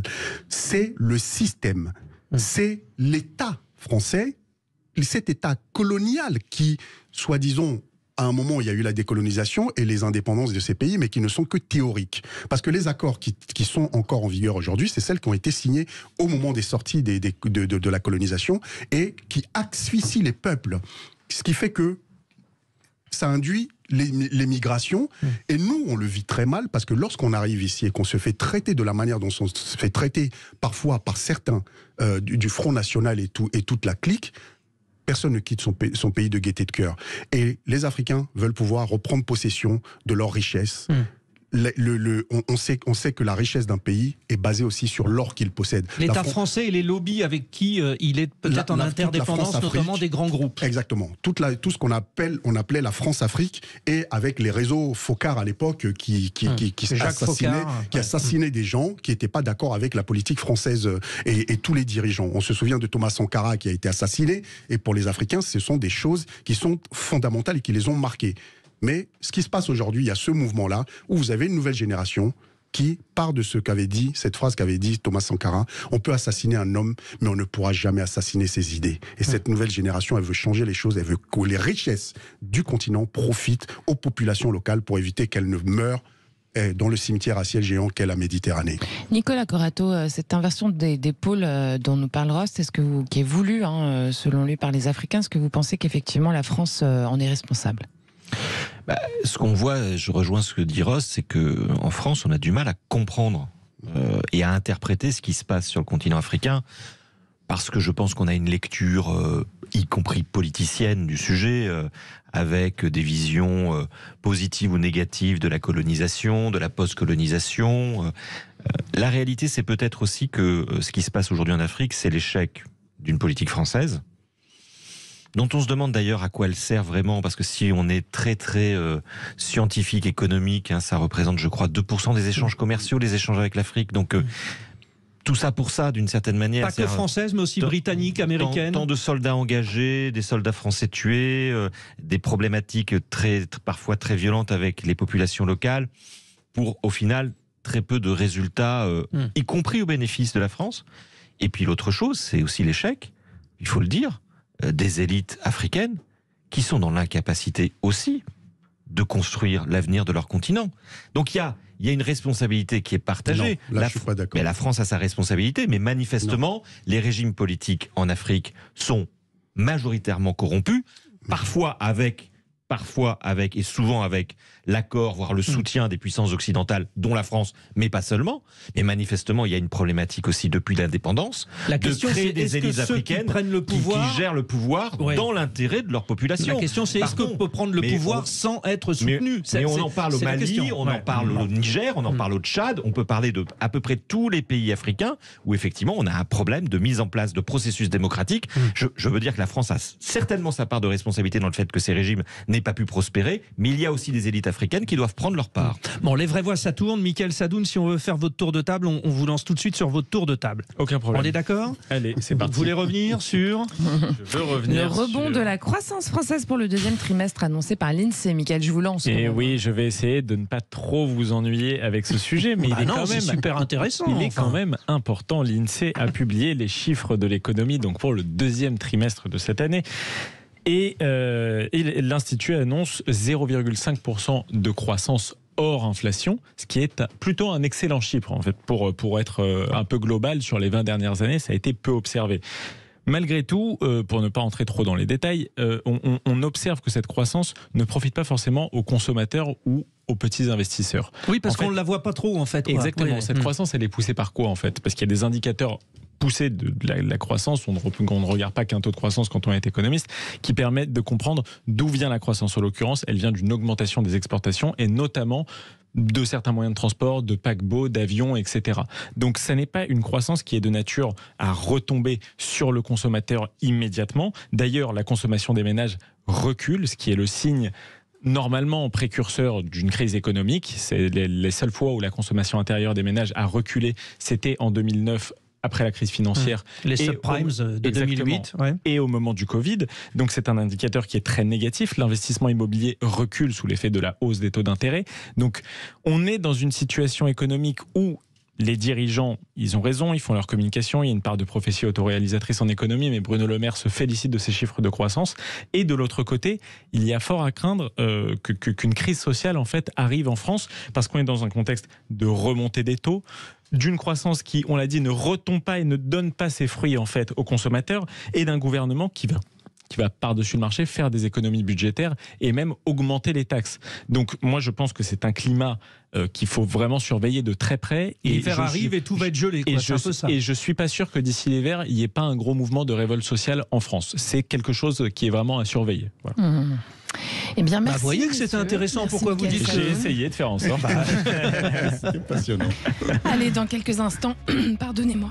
Ah, ça arrive. de temps en temps. C'est le petit chacha dans la gogorge Voilà, de dans Jujude. quelques C'est la instants. croissance, ça l'a tué. C'est la croissance. La croissance m'a tué.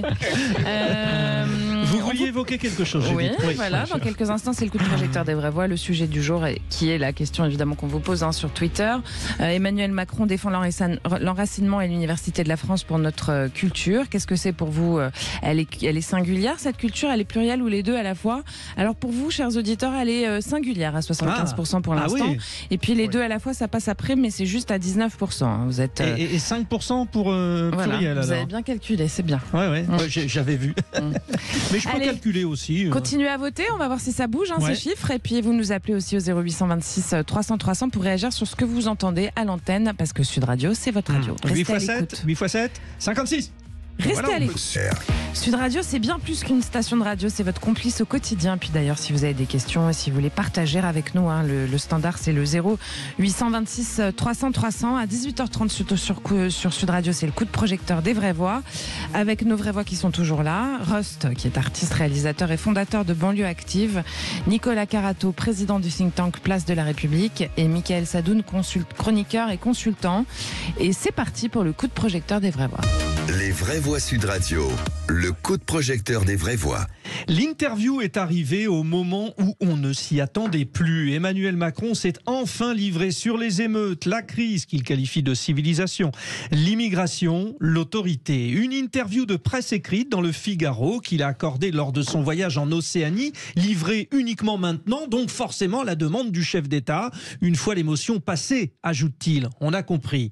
Nous vous proposons de revenir sur l'un des propos du président. Emmanuel Macron défend l'enracinement et l'universalité de la France. Il dit « Notre culture est une et plurielle ». Pour vous, auditeurs de Sud Radio, alors notre culture, elle est singulière, elle est plurielle ou les deux à la fois? Vous avez trois possibilités. On redonne la tendance, peut-être, Judith. Singulière à 75% et les deux à la fois à 19%. Vous pouvez continuer à voter, évidemment. Et puis on va écouter, on va faire un petit tour d'abord des vraies voix, c'est ça, avant d'écouter l'extrait. Bon, alors Nicolas Carato, je vais y arriver. Hein. C'est parce qu'elle est fan de Nicolas Karabatic. Karabato, enfin bon, on peut. Je suis désolée, voilà. Il ira faire un petit tour. Excellent, il est fort. Il est fort. Non, mais c'est son côté vénitien, on l'a dit, c'est son côté vénitien. Alors, Nicolas Corato, donc, notre culture, selon vous, on va vous reposer la même question qu'aux auditeurs. Elle est singulière, plurielle ou les deux à la fois en France? Mais d'abord, tout ça ne veut rien dire. Vous voyez, qu'est-ce que c'est que ce choix? La culture française est-elle une ou plurielle? Suis-je tout seul ou plusieurs? Vous voyez ce que je veux dire? Suis-je unique? On a combien de temps pour répondre? Non, mais ce président de la République a trouvé quand même le chic de toujours éviter finalement de poser les problèmes de manière assez simple, voilà. Bon, et de manière logique. Et pour partir dans un débat, il faut quand même avoir une question qui soit clairement posée. Bon, la question, c'est qu'en fait, il veut pas trancher. Une question qui est positivement très importante dans l'histoire française, c'est de savoir si la France est un pays, je dirais, distinct des autres, ouais, avec une culture qui est la sienne, ou est-ce que c'est un pays qui a vocation à l'universel? C'est ça le sujet. Est-ce qu'on est une culture, est-ce que la France vaut quelque chose parce qu'elle a une vocation universaliste dans le monde, ou est-ce que c'est finalement un pays parmi d'autres qui a son propre folklore, sa propre culture? Et il y a là-dessus, on voit bien, deux courants politiques qui s'affrontent. On peut aller voir, par exemple, aujourd'hui vous avez le Rassemblement national qui va plutôt vous dire que la vocation de la France, c'est une vocation de défendre sa culture, sa folklore, ses racines chrétiennes. Et puis à gauche, on va vous dire qu'il y a effectivement une vocation, voire même un devoir d'universalisme de la France depuis la période des Lumières. Mais en disant c'est à la fois l'un et l'autre, c'est le en même temps d'Emmanuel Macron qui revient. Oui. Ça veut rien dire à personne. Je pense qu'on va tous être d'accord pour dire que ça ne veut rien dire. Non, je suis pas d'accord avec vous. On va pas être d'accord parce que ça ne veut rien dire. Moi, je pense que encore une fois, est-ce que vous êtes tout seul ou plusieurs aujourd'hui là, assis à votre chaise, vous aurez du mal à répondre. Je me tourne, Nicolas, je vois que moi. On parle plutôt de la singularité, à mon avis, que singulière. C'est-à-dire qu'on a quand même une singularité de la culture en France, comme je suppose d'autres pays ont, Michael Sadoun, et que finalement, on peut tout à fait avoir une singularité de cette culture et être en même temps pluriel, c'est-à-dire avec une diversité globale. C'est ça qu'il voulait dire, Monsieur Macron, je crois. Oui, je suis d'accord, mais sur ça, c'est presque une banalité de le dire. Je veux dire, toute culture est au confluent de plusieurs sources. Je sais pas si vous prenez la musique, le rock anglais est un pardon. Mais parce que vous faisiez le chemin de la source. Je fais le chemin même d'Emmanuel Macron qui va de gauche à droite. Mais si vous voulez, oui, je parlais de musique, mais le rock anglais est un dérivé du blues, qui lui-même vient du jazz, qui lui-même vient du ragtime. Je veux dire, une culture, c'est une unité syncrétique entre plusieurs mouvements qui arrivent. En plus, la France, on voit bien que on a un pied en Espagne. Vous allez à Perpignan, vous êtes très proche des Espagnols. Vous allez à Nice, vous êtes très proche des Italiens. Vous allez à Colmar, c'est différent. Bon, je veux dire, au bout d'un moment, c'est une évidence. Mais ça ne doit pas être le prétexte pour dire que tout doit changer d'un coup non plus. C'est-à-dire que c'est comme une langue. Elle évolue. La langue parlée, donc il y a tous les mots, des nouveaux mots qui étaient tous les ans des nouveaux mots qui entrent dans le dictionnaire. Mais si vous avez tous les mots qui changent d'un coup, si vous voulez, c'est plus la même langue. Donc j'ai l'impression que sur ça, on ne peut dire que des banalités. Oui, une culture, elle évolue, elle est plurielle. Après, évidemment, il doit y avoir quelque chose qui en reste dans le temps pour que ce soit la même culture. Mais bon, après, est-ce que la France a une vocation à l'universalité? Probablement, mais cette universalité, elle s'appuie quand même sur ses racines qui sont particulières et qui sont chrétiennes. Parce que vous opposez quand même les racines judéo-chrétiennes de la France à son universalisme.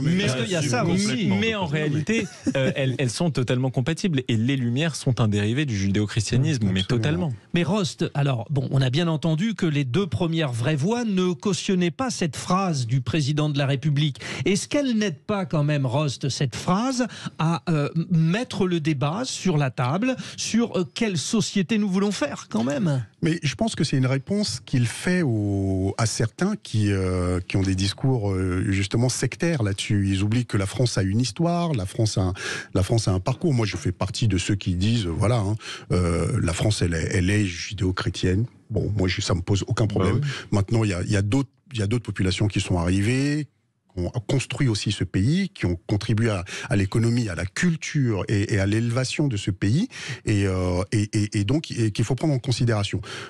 Je ne vais pas m'étaler, je vais juste sortir quelques noms pour boucler ça. Ces personnes qui, pourtant, elles, passent leur temps, justement, à critiquer ça, elles s'appellent Zemmour, elles s'appellent Messia, elles s'appellent Jacobelli, elle s'appelle Ciotti. Elle s'appelle aussi Rokhaya Diallo, elle s'appelle aussi... par exemple, si vous voulez. Voilà. Mais ce que je veux dire, c'est que ce sont ces gens-là, qui vous font la leçon en permanence. Non, mais sauf que Rokhaya, elle vous dit pas que la France, elle est unique. Non, elle dit que la France est raciste, c'est autre chose. Non, mais ça, c'est encore un autre débat. Après, on peut débattre de ça, on peut ouvrir le débat. Ça y vient dans le débat, je suis désolée. La pluralité de la France, c'est justement sa diversité. Donc on peut pas... C'est une forme de culture. Voilà, et puis on peut pas passer sa vie, excusez-moi, à monter une communauté contre l'autre, que ça soit dans un sens ou dans l'autre.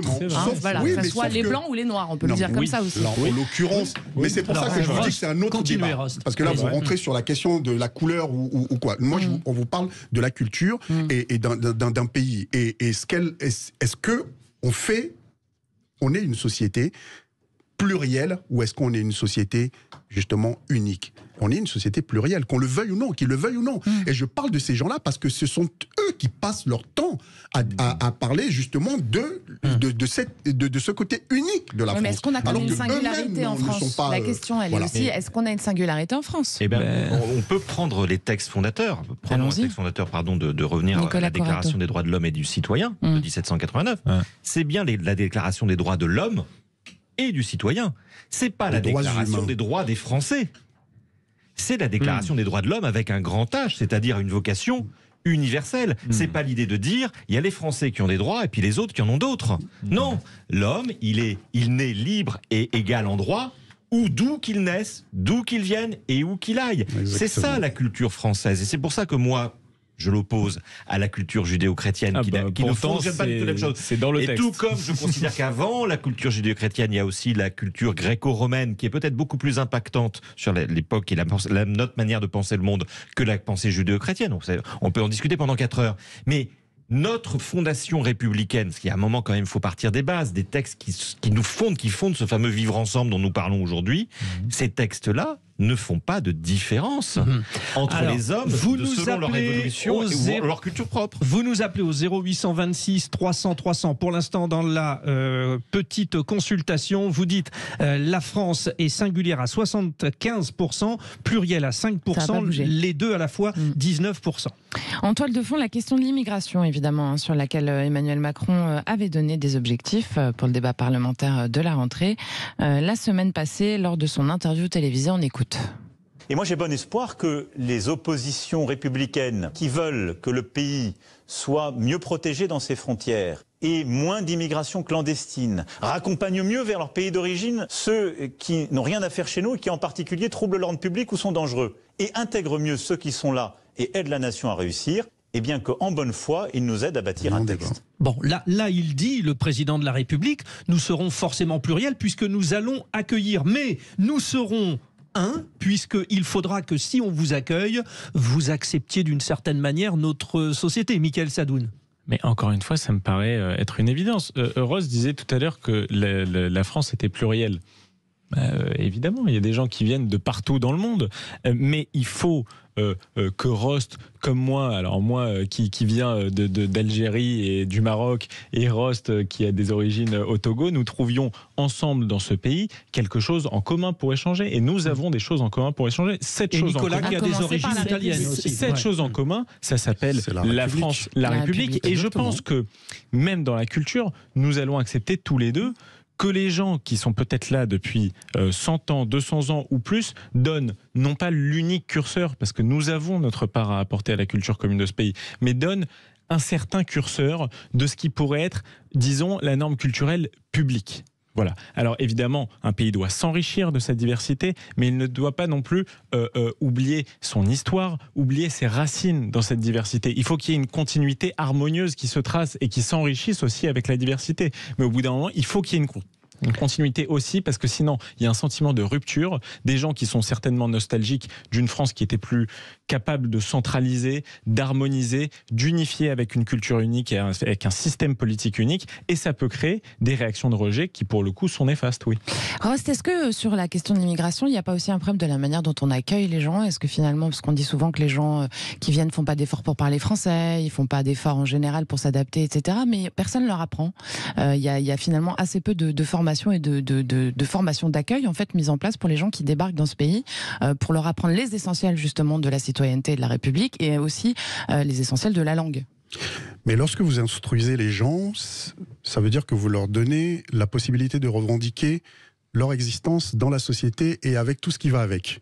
C'est ce qui se passe aujourd'hui avec la nouvelle génération, par exemple. Quand vous prenez ceux qui sont arrivés avant, qu'est-ce qui se passe? C'est qu'on a été les chercher parce qu'on avait besoin de main-d'œuvre bon marché pour construire la France, pour la relever après déjà pendant la guerre, parce qu'on a été arraché des gens chez eux pour pouvoir défendre la France. Après, il fallait vider les poubelles. Et voilà, exactement. Il y a plein de métiers que, entre guillemets, les locaux ne voulaient pas faire. Donc, on a été chercher ces main-d'œuvre-là. Et aujourd'hui, ces gens se sont établis, ils ont construit la France et ils ont eu des enfants. Il y a première, deuxième, troisième, voire quatrième génération pour certains. Certains ont vu leurs parents trimer toute leur vie, se taire, courber les chines et subir. Et aujourd'hui, beaucoup sont à la retraite et n'ont même pas de quoi payer le loyer. Et donc, vous avez cette génération qui ont parfois je vous en parle parce que c'est un sujet sur lequel j'ai travaillé tellement profondément. Et les gamins, ils vous disent, mais regarde, moi, mes grands frères, mes grandes sœurs, ils ont fait des études et tout ça. Mais quand ils vont chercher du boulot, ils envoient des CV, des centaines de CV.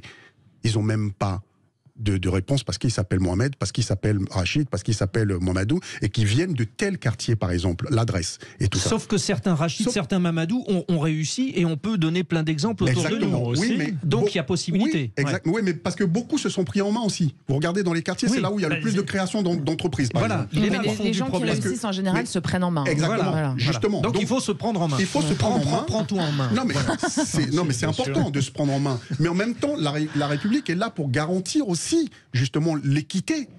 Et cette équité-là, de toute façon, je dis toujours, là où la République est absente, ce sont les obscurantistes qui prolifèrent, parce que ce sont eux qui prennent la place. Et ces failles-là, qui mettent des sous aussi, et qui mettent les associations en place. Exactement, et tout ça, elles sont comblées autrement. Donc, il y a une nouvelle génération qui est là, elle ne veut plus courber les chines, elle veut autre chose, elle veut être dans la République à part entière, et il faut l'entendre, et c'est en ça que je trouve que le discours de Macron est entendable, et j'espère surtout qu'il va mettre en place les actes et qu'il va être entendu. Nicolas Corato, on va vous donner la parole dans une seconde. On va quand même filer au standard avant et retrouver Gérald. N'oubliez pas que vous pouvez nous appeler. Il y avait Richard aussi. Ah, il y avait Richard aussi. Il y avait Richard, oui, parce alors que Richard, Gérald, vous d'abord. Oui. Richard alors, de Toulouse. 0826 300 300. Hein. Richard, bonsoir, bienvenue. Vous nous appelez de Toulouse, effectivement, en Haute-Garonne. On connaît bien Toulouse, à Sud Radio. Alors Richard, qu'est-ce que vous avez envie de nous dire de tout cela? On vous écoute. Ma question, c'est à vos invités. Qu'est-ce qu'ils voient comme solution pour que les communautés ne vivent pas les unes à côté des autres, et en fait elles puissent créer le melting pot par les liens du mariage, en faisant des enfants qui vont unir des familles. Mais aujourd'hui, mon souci, il est là, c'est de voir des communautés qui sont de moins en moins aptes à s'unir. Le communautarisme. C'est une très bonne question, Richard, la question que vous posez. Et figurez-vous qu'en fait, la France, de tous les pays occidentaux, est un des pays où il y a le plus de mariages mixtes. Contrairement par exemple en Angleterre où, comme vous le dites, les communautés vivent les unes à côté des autres. Alors le système politique anglais reconnaît les droits de toutes les communautés, mais en fait les communautés ne se mélangent pas. Et c'est vrai que je pense que le danger qu'on vit en France aujourd'hui, c'est d'aller, à mon sens, vers ce genre d'organisation sociale où les communautés vivraient entre guillemets en harmonie certes, mais les unes à côté des autres et plus ensemble. Et je pense qu'aujourd'hui, il faut peut-être regarder le verre à moitié plein en France, malgré les critiques et les difficultés qu'on peut pointer. Parce que c'est là-dessus qu'on peut communiquer. Il faut reconnaître qu'en France, malgré ce qu'on dit, les communautés arrivent encore à s'intégrer et à vivre ensemble. Le vrai sujet, c'est la liberté. Vous disiez comment on intègre les gens. On intègre les gens effectivement par l'éducation. Qu'est-ce qu'on leur apprend dans l'éducation en France? À devenir des citoyens. C'est quoi être citoyen? C'est être libre. C'est quoi être libre? C'est être libre, y compris de critiquer l'histoire du pays dans lequel vous êtes aujourd'hui. Y compris d'aller renoncer à être discret. Parce que pendant des années, on a dit aux immigrés, intégrez-vous, mais surtout restez discrets. C'est ça. Hein, on veut bien de vous, allez à l'école, mais vous êtes gentil, vous allez passer le bac, vous allez avoir des diplômes, mais vous ne prendrez pas les meilleurs jobs, et surtout, vous fermez votre gueule, pardonnez-moi l'expression, restez dans la discrétion. C'était un ancien ministre de l'Intérieur qui avait dit qu'il fallait que les musulmans en France fassent preuve de discrétion. Non, moi je pense que quand on est citoyen et pleinement les citoyens, on est libre. On est même religieuse. On est même discrétion religieuse. C'est pas une discrétion économique. politique. C'est différent. Libre, C'est de dire qu'on n'aime pas son pays. Vous comprenez? C'est ça le libre arbitre. Et c'est peut-être ça la culture française. On c'est retourne, la liberté à Nicolas, tout prix. on retourne au 0800, messieurs, 0826 300 300. Gérald, c'est à vous pour votre intervention. Vous êtes d'Auxerre, rappelons-le. On vous écoute, Gérald. Oui, alors c'est très intéressant le débat. Hein. Alors moi je dirais qu'on est un pays unique dans le monde. Au niveau culture, on est pluriel, c'est évident. Quand nous avons des personnes qui viennent de pays étrangers, c'est évident qu'il y a une adaptation déjà à se faire, qui est très complexe, parce qu'il n'y a pas tous les moyens qui sont donnés à ces gens justement qui sont de cultures différentes et qui n'ont pas justement les mêmes pensées religieuses ou alors les mêmes principes de vie. Parce que voilà, c'est tout un système qui est derrière. La France, on disait les Gaulois, on a quand même un peu évolué. Non, je pense que j'ai relevé quelque chose d'intéressant tout à l'heure. C'est vrai qu'on a dit que les étrangères courbaient le dos, ce qui est tout à fait vrai. On les a fait venir en masse dans les années 50, 60, 70, parce qu'on avait besoin d'eux. C'est sûr que ces personnes-là ont subi quelque chose de la part des politiques, et là je dis bien de la part des politiques, et évidemment au niveau d'une société, puisque on leur a dit maintenant vous êtes là pour bosser, et point final. Donc ça c'est pas normal. Bon, et là du coup il faut trouver quelque chose pour relancer, pour dynamiser. Finalement c'est ce qui ressort, de. Restez là Gérald, parce qu'il y a une réaction justement de Michael Sadoun par rapport à ce que vous dites. Ouais. L'intégration économique, c'est une chose, et vous dites on les a fait venir, mais ils ont aussi fait le choix de venir parce qu'ils ont estimé que la France leur promettait un avenir économique peut-être meilleur que dans leur pays. Désolé, mais à l'époque, l'Algérie, dans les années 60 ou 50, c'était pas extrêmement développé, et peut-être que c'était mieux d'être dans une cité HLM qui promettait les innovations de l'époque, à savoir... Mais qui les donnait. Mais à l'époque, c'était l'Eldorado, la salle de bain, individuelle, les chambres. Mais vous rigolez, c'était une grande innovation. Et à l'époque, on fait passer ça pour... on les a casés dans ces parcs. Je veux dire, à l'époque, c'était une innovation urbaine importante, et c'était un progrès social vraiment pour ces gens-là qui venaient. Et j'en sais quelque chose, puisque ma famille faisait partie de cette immigration. Ensuite... pour que les gens se réagrègent culturellement à la France.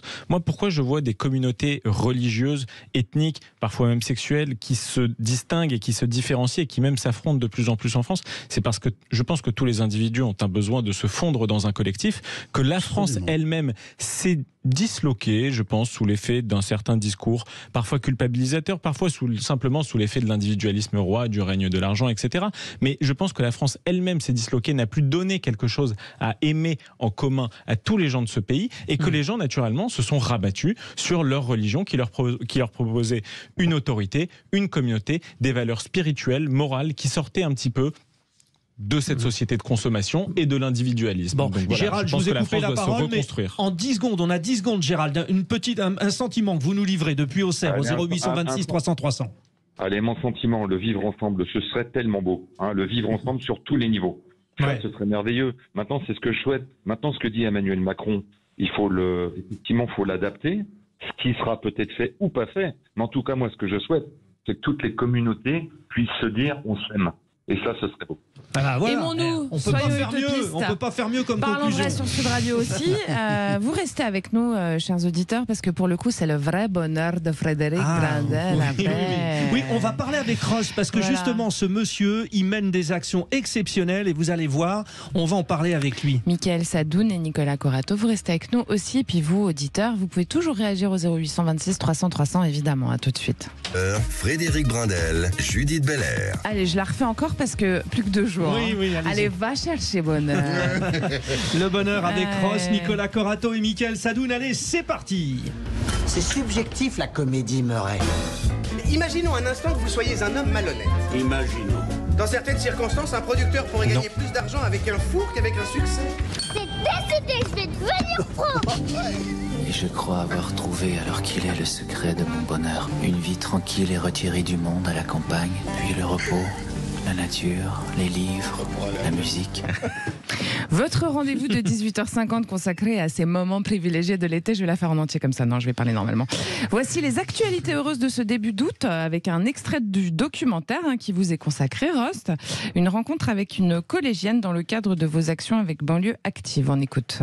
Des fois, j'avais peur même de venir au collège parce que je me disais, oui, ils vont encore se moquer de moi, ils vont dire comment je suis mal habillée. C'est quelque chose, ça m'a blessée. C'est quelque chose qu'on ne peut pas supporter, surtout quand t'es petit. Et les enfants, ils sont tellement méchants. Donc, c'est pour ça qu'on a créé Acte Citoyen, notre projet.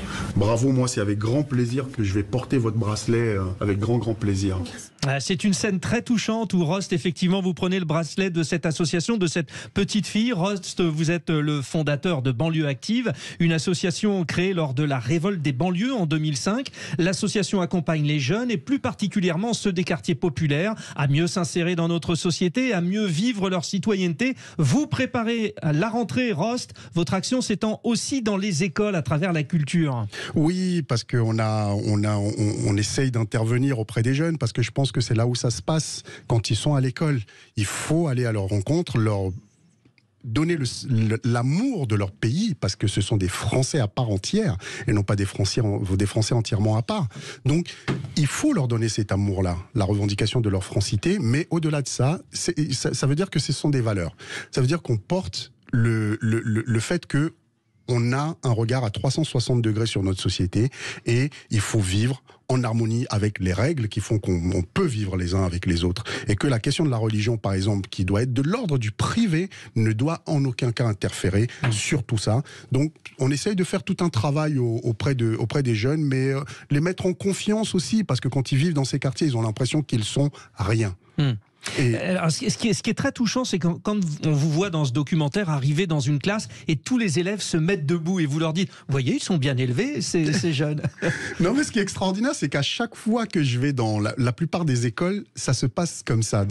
Là, c'est un collège que je parraine qui s'appelle Albert Thierry à Limay, près de Mantes-la-Jolie, et un autre qui s'appelait Gassicourt que je parrainais aussi, qui est un lycée à Mantes-la-Jolie. Et c'est vrai qu'à chaque fois que j'arrivais, ils se levaient tous pour me saluer. Parce qu'ils ont, contrairement aux images que les médias véhiculent en permanence sur ces jeunes, ils ont des valeurs. Mais ils ont besoin aussi qu'on les respecte, qui s'identifient à des gens.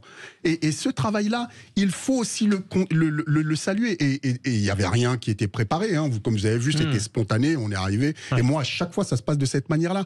Donc, j'essaye de les accompagner aussi vers ça. J'essaye de les accompagner vers une citoyenneté active et en même temps, une citoyenneté de revendication. C'est-à-dire qu'ils sont chez eux, en France.